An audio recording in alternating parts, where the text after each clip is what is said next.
اللہ نے حکم میدان محشر میں روایت میں پڑھا ہے کہ حضرت بلال کے لیے براق سواری لائی جائے گی، اس پر بٹھایا جائے گا، حضرت بلال کی گردن لمبی ہوگی، اور مؤذنین سارے، کیونکہ یہ اذان مؤذن اس کا کیا مرتبہ ہے، یہ اذان میں 5 دفعہ دعوت جو اللہ کی طرف سے دین کی دعوت ہے اس کے کلمات تامہ یہ دہرایا کرتے تھے، کانوں میں انگلیاں دیا کرتے تھے کہ دنیا بازاروں میں، کھیتوں میں، دفتروں میں، اسپتالوں میں جہاں جہاں جو آواز لگ رہی ہے وہ سننے کے قابل نہیں، ان سے تو کانوں کو بند کیا جائے، اور مؤذن جو کہہ رہا اللہ اکبر اللہ اکبر، اس اذان کو سنا جائے، اس اذان کو سنا جائے۔ بلال رضی اللہ تعالیٰ عنہ یہ اذان دیا کرتے تھے، تو براق پر ہوں گے اور یہ مؤذنین سارے ان کے ساتھ ہوں گے، اور گردن لمبی ہوگی، اور گردن لمبی ہونا میدان محشر میں یہ سرداری کی علامت ہے۔ اور سب سے پہلے میدان محشر میں حضرت بلال رضی اللہ تعالیٰ نے ایک روایت میں پڑھا کہ وہ اذان دیں گے، ایک روایت میں پڑھا کہ وہ اذان دیں گے۔ اس دین نے اور دین کی محنت اور دین کی قربانی نے ایسے حضرت بلال رضی اللہ تعالیٰ عنہ کو اتنی اونچی یہاں اتنا اونچا مرتبہ عطا فرمایا۔ اے بلال، جنت کے درجوں میں گیا تو میں نے اپنے آگے تمہارے قدموں کی آہٹ سنی، وہ کیا عمل ہے؟ یا رسول اللہ، جب بھی بے وضو ہو جاتا ہوں فوراً وضو کر لیتا ہوں اور 2 رکعت نماز پڑھ لیتا ہوں، صحابہ کرام کی ان قربانیوں کی وجہ سے اور حضور کی قربانی کی وجہ سے دین ہم تک پہنچا ہے، اور یہ امت بنی ہے، اور اس دعوت والے کام کی برکت سے بنی ہے۔ اور فقر و فاقہ جب فتوحات شروع ہوئی اور مال آنے شروع ہوئے، حضرت ابوبکر صدیق رضی اللہ تعالیٰ عنہ رویا کرتے تھے، کہتے تھے کہ فقر اور فاقے میں، تنگ دستی میں حضور ہمارے ساتھ تھے، اور جب دنیا کی فتوحات شروع ہوئی تو اللہ نے اپنے نبی کو اس کی آلائشوں سے پہلے ہی فقر و فاقے میں ہی اپنے پاس اٹھا لیا۔ فقر و فاقے میں ہی، وہاں فقر سے نہیں ڈرتا۔ اس کا مطلب یہ نہیں کہ مال بری چیز ہے، لیکن مال کے اب خطرناک بہت ہے، مال کے آنے کے بعد مال کی دوڑ لگ جائے، یہ بہت خطرناک ہے۔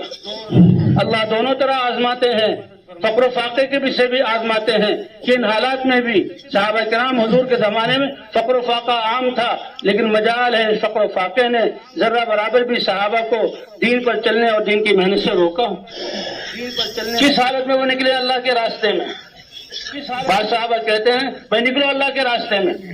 تو گھر میں جو کچھ ہے، گھر میں ان کے کیا ہوتا تھا؟ کیا ہماری طرح اتنے بڑے بڑے اسٹور ہوتے تھے اور مہینے کی یا 6 مہینے کی گندم اور یہ دالیں اور یہ چیزیں ہوتی تھی؟ کچھ بھی نہیں ہوتا تھا۔ کسی کے گھر میں کچھ کھجورے ہیں، کسی کے گھر میں کچھ پنیر کے ٹکڑے ہیں، کسی کے گھر میں کچھ چند جو ہے روٹی کے سو کے ٹکڑے ہیں اور ستو ہے، وہی لے کر چلتے تھے، اور تھوڑے دیر میں وہ ختم ہو جاتا، پھر اللہ سے مانگتے تھے، اللہ ان کے کھانوں میں برکت دیتے، اور ان کی دعاؤں پر اللہ آسمانوں سے بارش برساتے تھے، صحابہ کرام کا یہ حال تھا۔ اور یہ تو سمجھ میں آنے والی بات ہے، روایت میں یہ بھی آتا ہے آواز لگے اللہ کے راستے میں نکلو، کوئی رک جائے، یہ ہو نہیں سکتا تھا۔ تو ایسے بھی صحابہ ہیں کہ گھر میں نہ روٹی کے ٹکڑے ہیں، نہ ستو ہے، اور نہ پنیر کے ٹکڑے ہیں، اور نہ کچھ اور کا، کھجور کی گٹھلیاں پڑی ہوئی ہیں، کھجور جو کھاتے تھے گٹھلیوں کو رکھتے تھے، بعض دفعہ اس کو ڈل کر جہاں اونٹوں کو کھلاتے تھے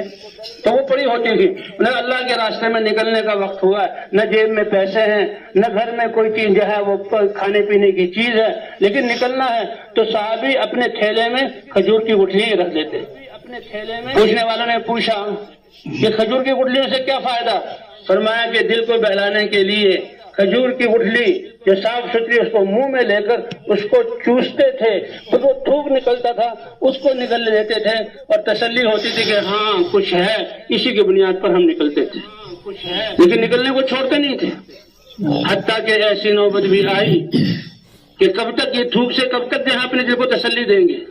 فرمایا کہ وہ درخت جو راستے میں ملتے تھے ان کو لاٹھیوں سے پتے جھاڑتے تھے، اور پتے جھاڑ کر ان کو دھویا جاتا تھا، اور دھو کر اس کو چباتے تھے۔